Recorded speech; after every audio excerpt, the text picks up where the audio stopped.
Bonsoir et bienvenue à tous sur Moselle TV. Voici les titres de ce mardi 14 juin.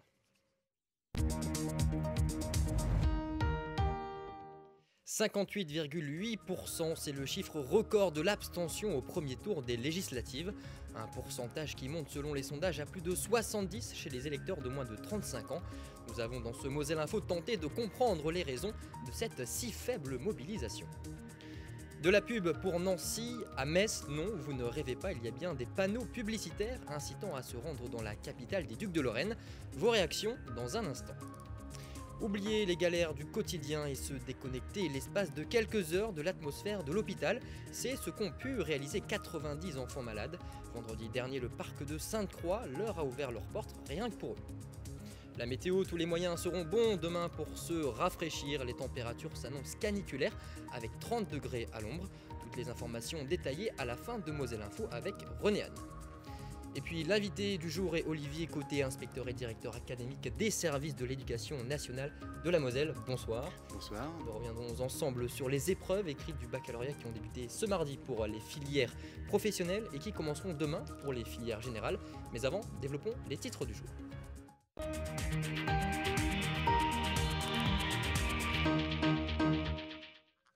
Je vous en parlais en titre. Selon un sondage IFOP, 76% des 18-24 ans ne se sont pas déplacés aux urnes dimanche dernier pour le premier tour des législatives. Alors pourquoi tant de désintérêt chez les jeunes? À Metz, Florian Tonizzo vous a posé la question. J'ai un peu honte à le dire, mais non, j'y suis pas allé. Je savais pas pour qui voter, franchement. Et j'ai préféré ne pas y aller plutôt que de voter pour quelqu'un que je connaissais pas. Non, je suis aide-soignant, donc j'ai travaillé dimanche matin. Et après, j'étais occupé toute l'après-midi, donc je n'ai pas pu voter, non. Je suis allé voter parce que déjà je suis jeune et puis je trouve que c'est important pour le pays d'aller voter. Après, il ne faut pas se plaindre si des candidats ont été élus alors qu'on n'a pas été voté. C'est un droit et c'est un devoir. Donc ouais, il faut donner son avis, quoi. Il faut défendre ce qu'on pense. Il faut aller exprimer ses voix, surtout que là en ce moment, ces dernières années, il y a de plus en plus d'abstention. Donc moi je trouve que c'est important. Le beau temps, il a fait que j'avais moyennement envie d'aller voter en fait. Je suis allée voter parce que c'est important pour moi par rapport au pays, etc. Après, pareil, il y a beaucoup d'abstention maintenant. Moi j'ai des petits-enfants qui ont l'âge des jeunes et sont tellement déçus par la situation, par leurs problèmes d'avenir et je comprends un peu et puis par les 2 années que nous venons passer avec le Covid et puis voilà. J'arrive à les comprendre, mais je ne suis pas tout à fait d'accord. Les jeunes de nos jours ne s'occupent plus trop de la politique ou ne sont pas du tout intéressés.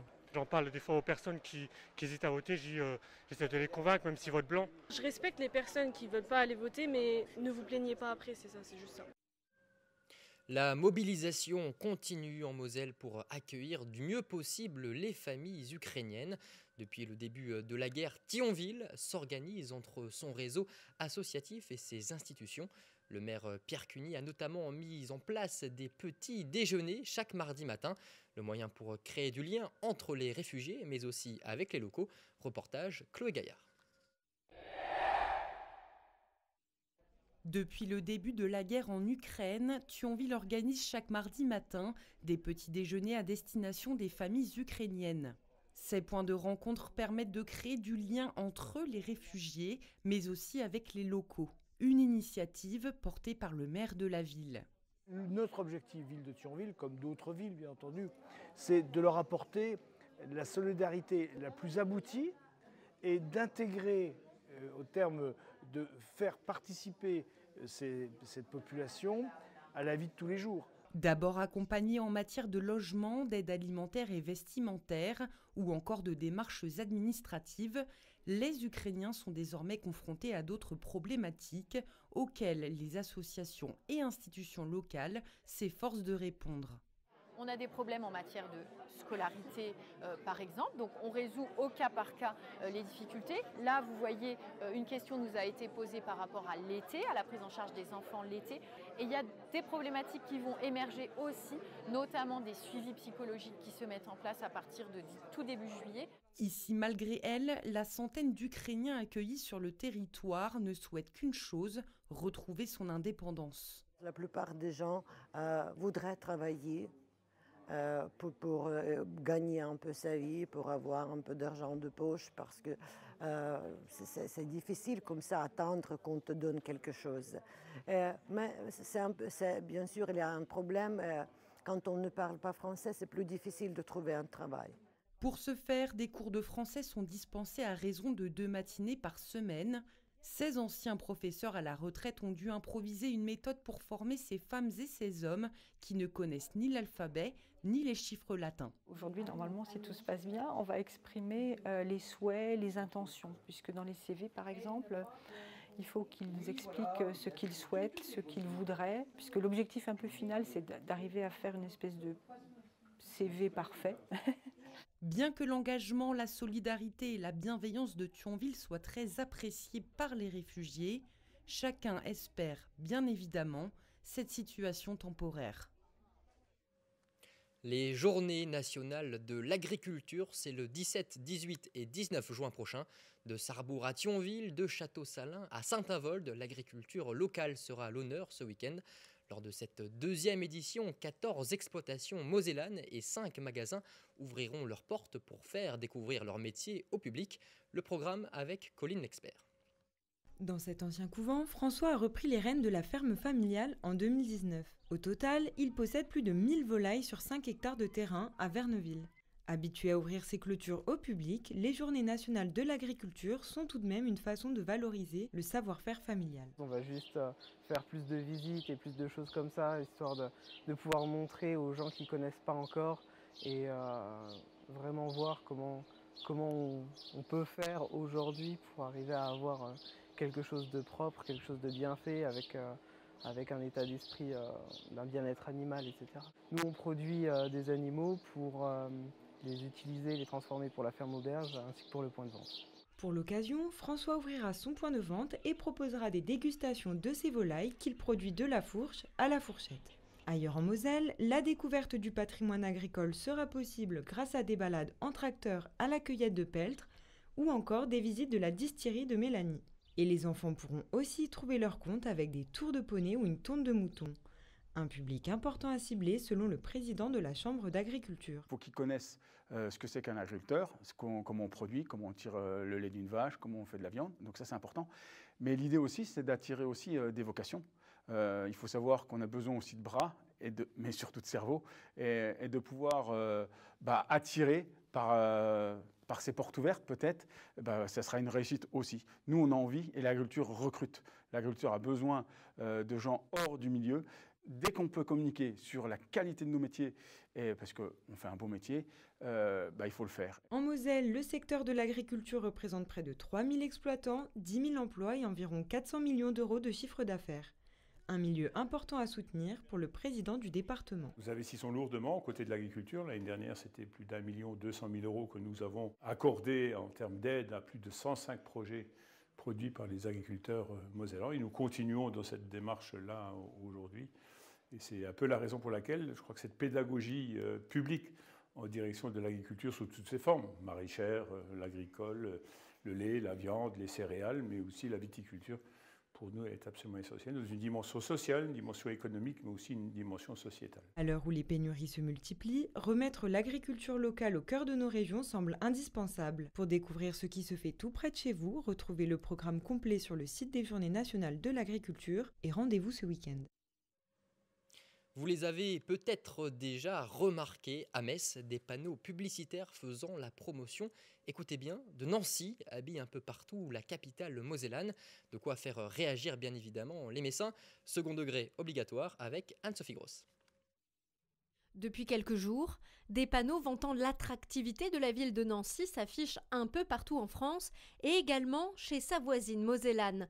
Son slogan, cet été, préférez Nancy. Une référence à la place Stanislas qui a été élue monument préféré des Français. Cette campagne de publicité a le mérite d'interpeller les passants et la plupart le prennent sur le ton de l'humour.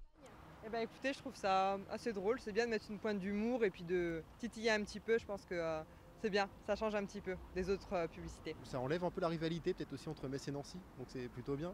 Si les deux villes le font, pourquoi pas Nancy fasse la même chose pour Metz, ça pourrait être pas mal. trouve ça un peu osé de venir titiller les Mosellans quand on connaît la guéguerre Nancy-Metz, mais je trouve ça sympa. Ça interpelle. Ça peut faire réagir les gens et justement faire un impact assez positif. Ouais, c'est rigolo.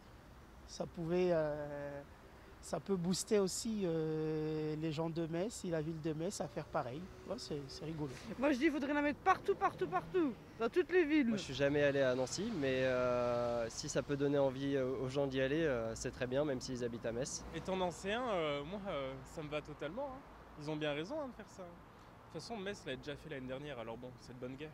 Metz, quant à elle, n'est pas en reste, puisqu'elle s'est, elle aussi, exportée à de nombreuses reprises chez ses voisins, voire même jusqu'à la capitale. En 2019, Metz s'affichait dans le métro parisien. Cette année, c'est sur le parvis de la gare de l'Est, avec son jardin du Graouli.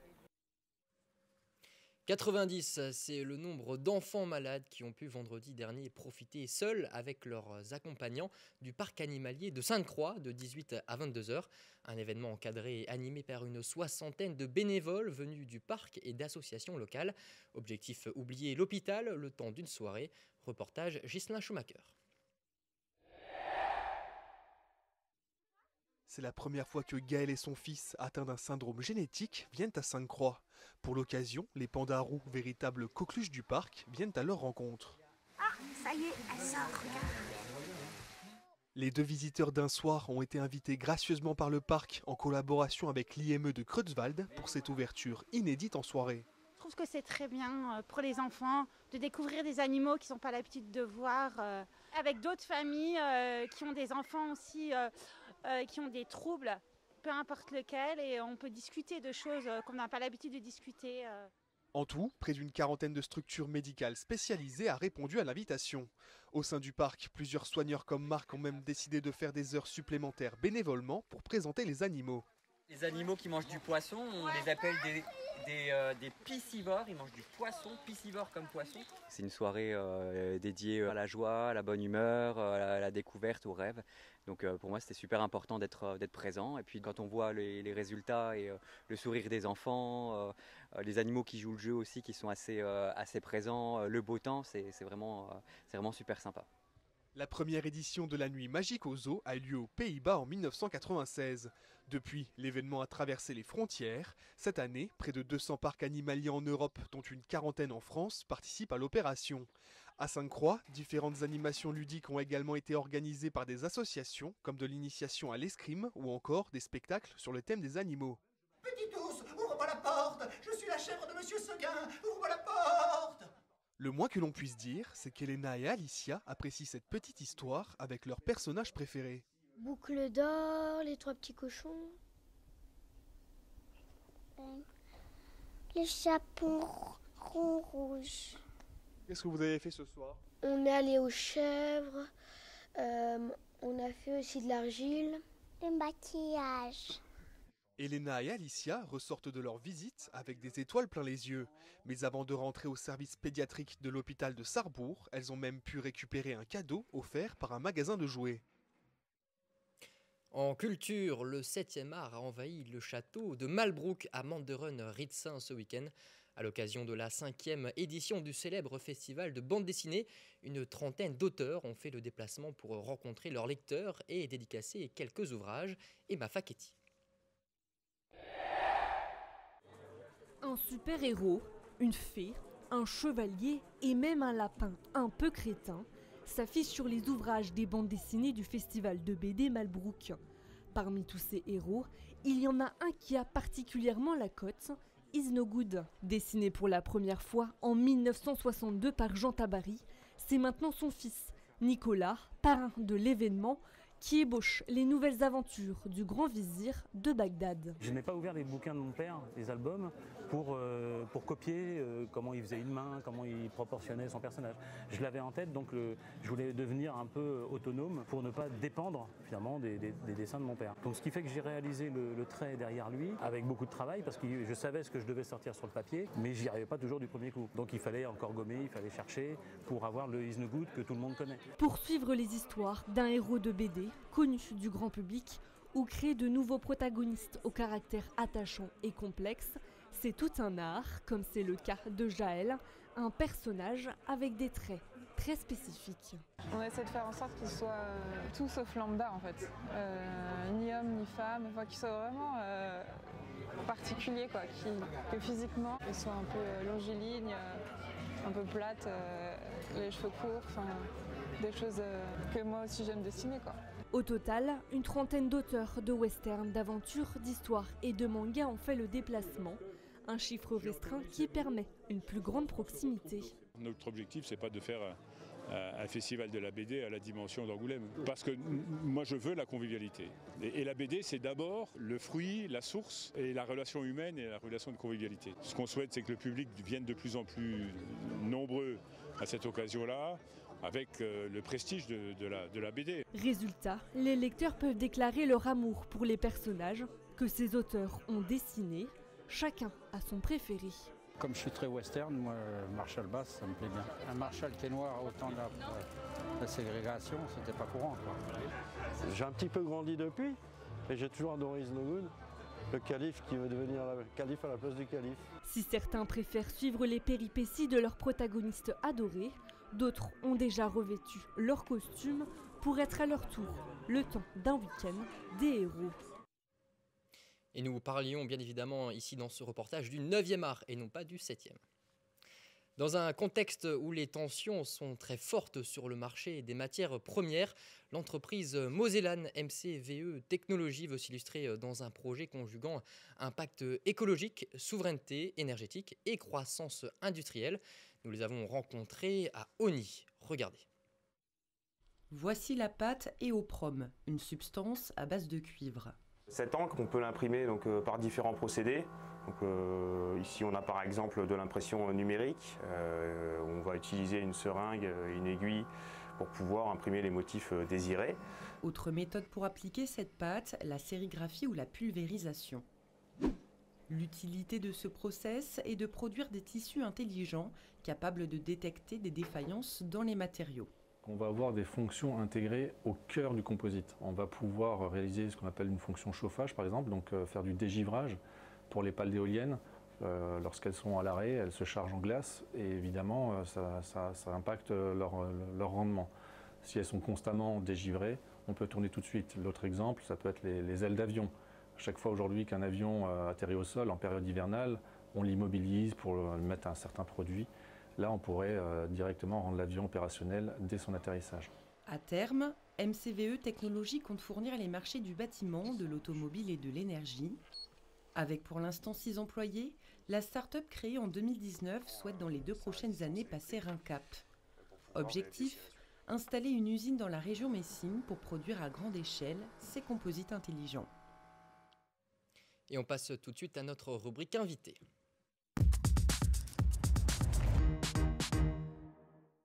Et ce soir, je vous le disais, Olivier Côté, inspecteur et directeur académique des services de l'éducation nationale de la Moselle, est avec moi. Alors, les dernières épreuves écrites du baccalauréat ont débuté ce mardi pour les filières professionnelles.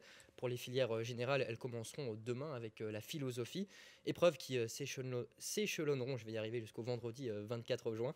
Une question chiffre pour commencer très rapidement. Olivier Côté, combien d'inscrits en Moselle ? Alors, le nombre d'inscrits en Moselle, 10 770 sur les 3 voies, c'est-à-dire la voie générale, environ 5 000, un peu moins 3 000 sur la voie technologique, et également 3 000 sur la voie professionnelle.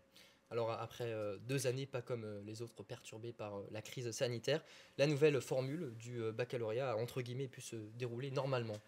Alors c'est vraiment avec joie, parce que c'est la première fois que le nouveau baccalauréat se déroule dans des conditions dites normales.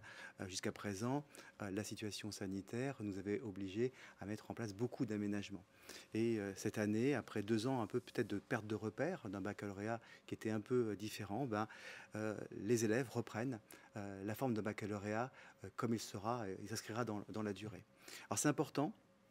C'est important parce que pour un élève que j'ai été, élève que vous avez également été, le baccalauréat, c'est aussi pour leurs parents, c'est un peu un rite de passage. Il y a le baccalauréat, il y a le permis de conduire. C'est symbolique, c'est une étape dans la vie. C'est un rite de passage essentiel. Et pour les élèves, c'est essentiel qu'on leur revienne à cette normalité. Et j'ai rencontré beaucoup d'élèves, ils se sont préparés à cette épreuve. Je pense qu'il y a une sorte de joie de retrouver un baccalauréat dans des conditions tout à fait normales.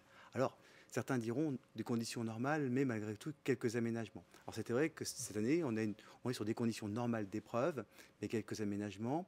Vous n'êtes pas sans savoir que les épreuves d'enseignement de spécialité qui devaient se dérouler au mois de mars ont été décalées en mai. Et également, autre aménagement sur les épreuves anticipées de français. Le nombre de textes que les élèves doivent présenter ont été diminués, alors passant de 16 au lieu de 20 pour la voie générale et de 9 au lieu de 12 pour la voie technologique. Des aménagements, mais un baccalauréat qui rentre dans sa vitesse de croisière. Bon alors, quelles sont finalement les conclusions que vous faites de cette année qui a pu se dérouler normalement, de cette nouvelle formule? Déjà, moi, ça serait plutôt de remercier. De remercier, j'allais dire, les enseignants qui, malgré tout, ont connu un début d'année extrêmement compliqué avec une situation sanitaire et qui ont poursuivi et qui ont garanti la continuité pédagogique pendant cette crise sanitaire. Remercier également les personnels de l'éducation nationale, autres qu'enseignants, qui préparent, il y a eu beaucoup de services administratifs qui préparent ces épreuves du baccalauréat. C'est quand même, vous avez vu, le nombre de candidats, c'est assez impressionnant. Et donc il faut préparer des sujets, il faut préparer l'acheminement des sujets, il faut les numériser, il faut les corriger. Et tout ça, c'est une machine qui est huilée. Et quand vous recevez le directeur académique sur votre plateau le jour à la veille du bac de philo, j'en suis ravi, mais le baccalauréat, c'est une machine on a fait plusieurs mois qu'on travaille dessus pour que cela fonctionne. Puis peut-être la nouveauté, c'est quand même de rappeler que c'est comme le bac de l'ambition. Ce nouveau baccalauréat, dans son organisation, dans sa conception, c'est un bac de l'ambition.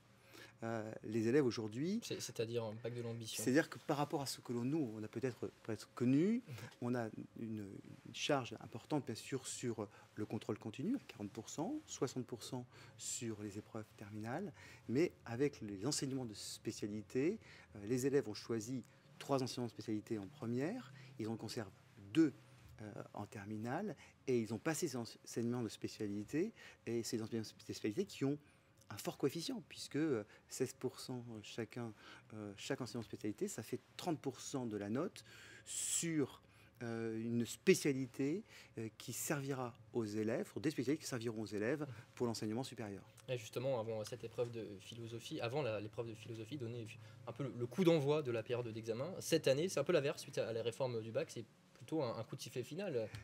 Cette année et dans les prochaines années, c'est tout à fait l'inverse. C'est-à-dire qu'on commencera par les épreuves d'enseignement de spécialité au mois de mars. Les notes compteront, entre parenthèses, sur Parcoursup. Ensuite, on aura philosophie et on aura le grand oral, puisque le grand oral, c'est aussi l'épreuve, la nouvelle épreuve du baccalauréat. Rapidement, vous avez déjà eu quelques retours des élèves, des enseignants sur les épreuves qui ont eu lieu aujourd'hui pour les filières professionnelles? Pas un retour direct des élèves, mais en tout cas c'est un retour technique où tout s'est pour l'instant bien passé et ça se passera bien. J'espère que ça se passera bien aussi pour les élèves. Alors une grosse vague de chaleur s'installe en Moselle, on le ressent bien ici sur le plateau. Il y a un dispositif particulier qui a été mis en place par l'Éducation nationale? J'en souris parce que cette vague de chaleur, elle est, j'allais dire, un peu habituelle en Moselle. Moi, je suis arrivé dans le département de la Moselle, j'ai découvert le département de la Moselle en juillet 2019, où il y avait une grande vague de chaleur et où on avait dû, j'allais dire, s'adapter par rapport aux examens. Et cette année, c'est la même chose. On prévoit une vague de chaleur importante. On a donné des consignes extrêmement précises aux chefs d'établissement, aux chefs de centre. Alors déjà, les salles, on va privilégier bien sûr des salles qui sont plutôt au nord, plutôt au rez-de-chaussée, pour que des choses qui gardent un peu de fraîcheur. On a demandé bien sûr que de l'eau soit à la disposition des candidats. Et on a aussi demandé que l'infirmière de chaque établissement soit à disposition des candidats si on avait quelques soucis. Mais on a, me semble-t-il, une bonne expérience dans ce domaine, dans le département de la Moselle, peut-être plus qu'ailleurs. Parce que, d'accord, il fait des fois un peu froid l'hiver, mais il peut y avoir des étés très chauds l'été. Alors, pour terminer très rapidement, je crois que vous avez une stat un peu insolite à nous communiquer sur 2 inscrits au baccalauréat cette année. Oui, peut-être pour vos téléspectateurs, un peu d'humour. C'est-à-dire que la candidate la plus jeune donc a 16 ans. Donc, elle passe le baccalauréat avec 1 an et demi, 2 ans d'anticipation. Notre candidat le plus âgé a 73 ans. Et on lui souhaite de réussir. Hein. Et peut-être la chose un peu exceptionnelle en Moselle, nous avons dans le département un papa et sa fille qui passent le baccalauréat cette année, en même temps. Et qui fêteront peut-être ensemble l'obtention de ce baccalauréat. Je leur souhaite, je souhaite aussi, parce que je sais qu'il y a aussi derrière l'écran des élèves, mais il y a aussi beaucoup de parents. Je sais que c'est toujours moi un peu d'inquiétude, mais il faut faire confiance à nos jeunes. Ils ont travaillé, ils sont sérieux, ils ont été accompagnés par leurs enseignants. On est dans une dynamique de retour à la normale. Et je pense que les élèves mosellans sont prêts. Je rassure les parents et je souhaite, j'allais dire, beaucoup de courage pour cette première épreuve de philosophie qui, j'ai envie de vous dire, est toujours un souvenir pour tout le monde. Tout le monde se rappelle de son épreuve de philosophie, la première en général du baccalauréat. Merci infiniment Olivier Coutet d'avoir accepté notre invitation. Et justement, nous suivrons bien évidemment cette épreuve de philosophie demain mercredi du baccalauréat. Vous pourrez retrouver un reportage complet dans Moselle Info à partir de 18h. Et nous terminons cette séquence d'information avec l'image du jour. Entre la météo très favorable et la fin des restrictions sanitaires, les conditions étaient réunies ce samedi pour que la 4e nuit des couleurs soit un énorme succès. Le public est venu en nombre pour profiter des animations et des traditionnels jets de poudre colorée à Bettevillers. Une ambiance festive qui s'est prolongée jusqu'à tard le soir. Et c'est sur cette image que se termine Moselle Info. Tout de suite, retrouvez bien évidemment la météo avec René Anne, suivi du débat d'entre-deux tours entre Laurent Jacobelli du Rassemblement National et Céline Léger de la NUPES. Tous les deux sont issus de la 8e circonscription. Et puis ne ratez pas ensuite à 20h le rendez-vous des sportifs avec Moselle Sport, Quentin Bigot et l'invité exceptionnel de Baptiste Deveau. Merci de nous avoir suivis. Très bonne soirée sur Moselle TV.